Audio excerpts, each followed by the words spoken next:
Well, to paraphrase the old song, it is what you say and the way that you say it. They're both crucial in expressing yourself powerfully, and we're going to deal with both of them in this course.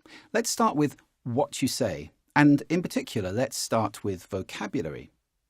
Now, there is cause for concern here. In many ways, our language defines us. The words that we can use, the words we like to say, the words we don't say, the words we don't know, they can restrict us, they can define us, and they are a big part of our expression to other people.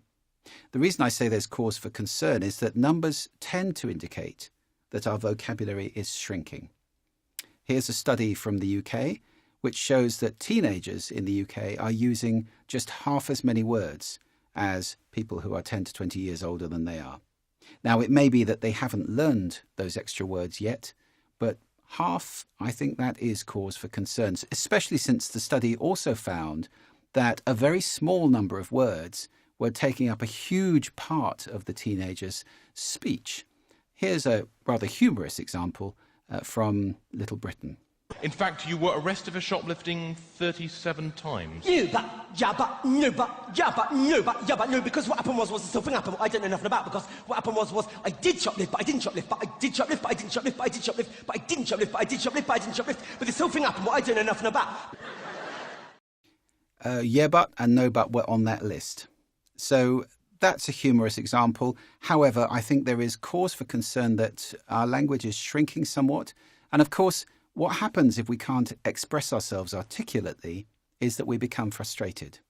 It is frustrating if we can't make people understand us properly, if we can't express our emotions, our ideas, our aspirations, our fears articulately.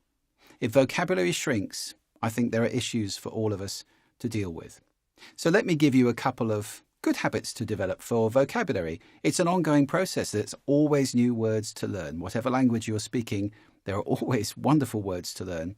And here are a couple of ways to do that. The first, of course, is to read a lot.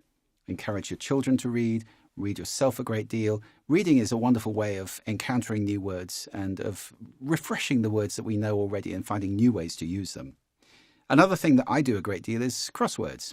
And I've learned so many words from doing crosswords. It's a way I send myself to sleep doing crosswords generally every night. I love it, and it teaches me new words the whole time. There are apps that you can get now for smartphones which will present to you a new word every day for your delectation and enjoyment. Any of those are good techniques. They can work very well indeed. However, let me just suggest there are some words which are better avoided, or at least words which should ring alarm bells if they start to come up in your speech. Here's a grid of danger words. See if you can guess what any of these words might be. Well, let's have a look. First, should. I can't think of many good uses of this word. It tends to carry with it judgment. You should have done this. You should do this. I should be better. I should have done something different. I should have known. These are all quite judgmental senses. There aren't many uses of that word which are actually productive and positive. I'm not saying ban it, but I am saying if you start using it, just have a little alarm bell ring and say, am I judging somebody by using that word? Here's another one, could. It's a kind of weaker version of should.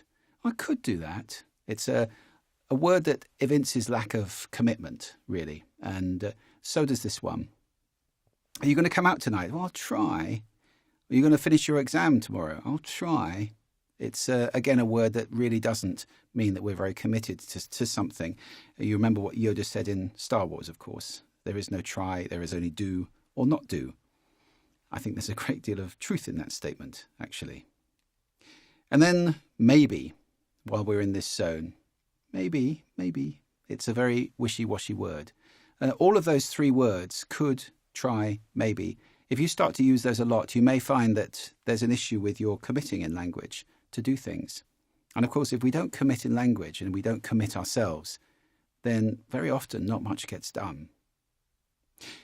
Here's another one that's really common in usage. You made me upset. You made me really angry when you said that.